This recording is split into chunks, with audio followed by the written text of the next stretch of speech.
While Assassin's Creed Black Flag Resynced will have the same story, the moment-to-moment gameplay will feel very different compared to the original. As you might know, I was able to play almost 5 hours at a preview event and learned a lot about these big changes. So in this video I want to share crucial info you want to know before playing, including on some secret finishers. So while you will have seen Edward fight only with 2 swords in all the footage, there are actually 3 different types of dual swords that play slightly differently. You got your pirate cutlass, the rapier and the pistol sword, with the biggest difference being the brand new heavy attack that they can do. So with the right bumper or R1 you do your regular attacks, and by holding that button you perform a heavy attack, similar to how it works in Mirage. The heavy attack for the cutlass will hit multiple nearby enemies, while the heavy attack from the rapier focuses on dealing a ton of damage to one target. I of course have to do more testing in the full game, but I found that being able to get rid of one target quickly so you're facing fewer enemies really helped. I could not try the pistol sword, but Ubisoft showed brand new footage that showcased the heavy attack from this weapon, where you fire 2 damaging shots that can either focus on one target or split between 2.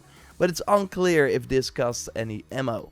Because next to the sword attacks you also have your regular pistols that you can use in 2 ways as long as you have bullets. You can aim them and shoot that way, or you can use them as a quick ability that fires at a nearby target or the enemy you have locked onto. And this is crucial against the brute enemies, as this will instantly break their defense so you can perform a takedown and eliminate them. Otherwise you will have to use a lot of regular attacks to take them out. Trust me, I tried. For regular enemies, the fastest way to break their defense is by parrying their incoming attacks. A perfect parry will immediately let you take them out, and they can even chain to multiple enemies depending on the weapon you are using. Because yes, just like in the original, weapons do have stats in Black Flag Resynced, but it works a bit differently.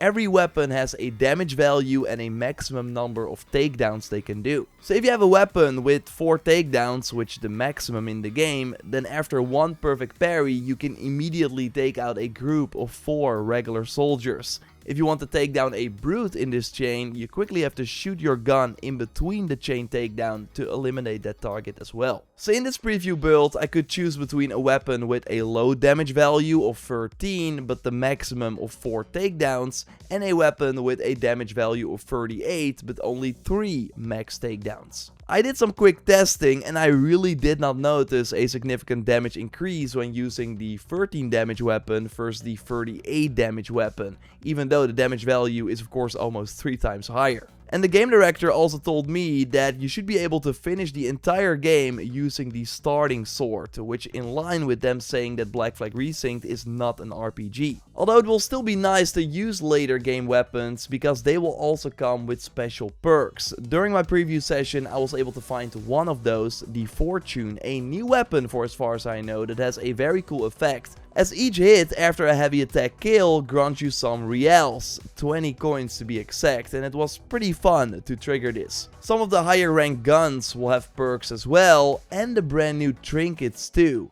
Yes, this feature from Mirage and Shadows is also in Black Flag Resynced, but they are way more important than in those previous games, as they are not only cosmetic. And from the few I've seen, they all seem to have a perk. I could buy one that would make quick shooting brutes kill them instantly, so you can skip that whole takedown, which was kind of overpowered. But these trinkets can also have non-combat benefits. One in this same shop would reduce the gain of your wanted level from X of piracy. So it takes longer before those pirate ship hunters will come after you. YouTuber The Hidden One, linked to his channel in the video description, found a trinket in a chest that makes oxygen drain more slowly while diving underwater, which seems very useful during the diving bell sections where you are of course underwater for a long time. And the cool thing is that you can now equip 2 of these trinkets at the same time, so you have 2 perks active. Which also a big deal, because the few outfits in Black Flag that already had a perk in the original will now have those perks transferred to trinkets that should unlock when you obtain the outfit. This means for one that all the outfits are cosmetic only, so you can simply wear whatever you want without worrying about the right perks, but also that we can now combine perks from the original, so you can have both the increased resistance to enemy attacks from the Templar outfit and the resistance to bullets from the Mayan outfit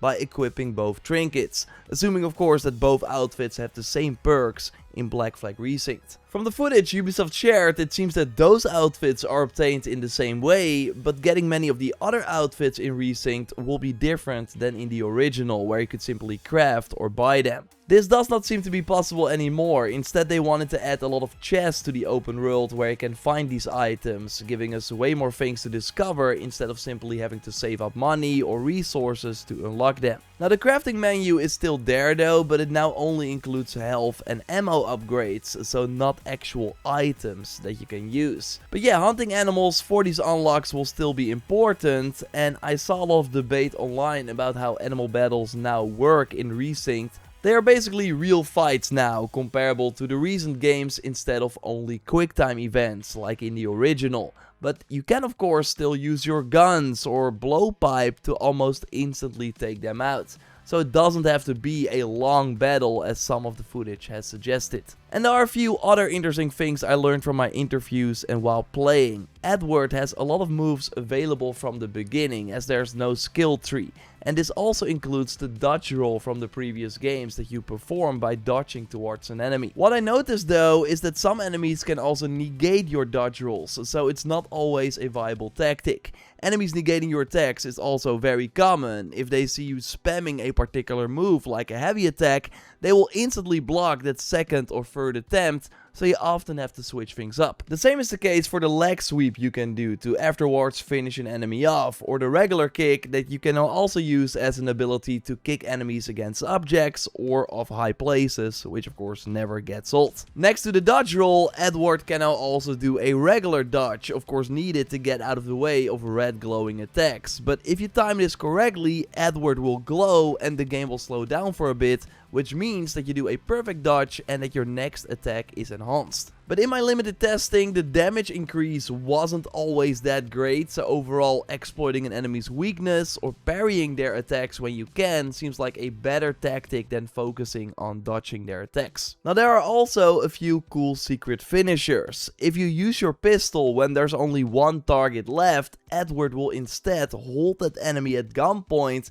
and then blast them in the face, which is very brutal. And the creative director also told me how to perform the double takedown, which according to him has a 33% chance of triggering when two enemies attack you and then you successfully parry both attacks. Mr. Alva was able to do this, also a link to his channel in the video description, so it will definitely be fun to trigger these. Reminder, you can still enter my deluxe edition giveaway through the link in the pinned comment. I'll of course have way more Black Flag content around launch, so make sure to subscribe, leave a like. And you can watch my previous video where I asked the developers burning questions in regards to Hidden Blade combat and way more things by clicking on the screen. I will speak to you very soon. We're close to launch. Goodbye.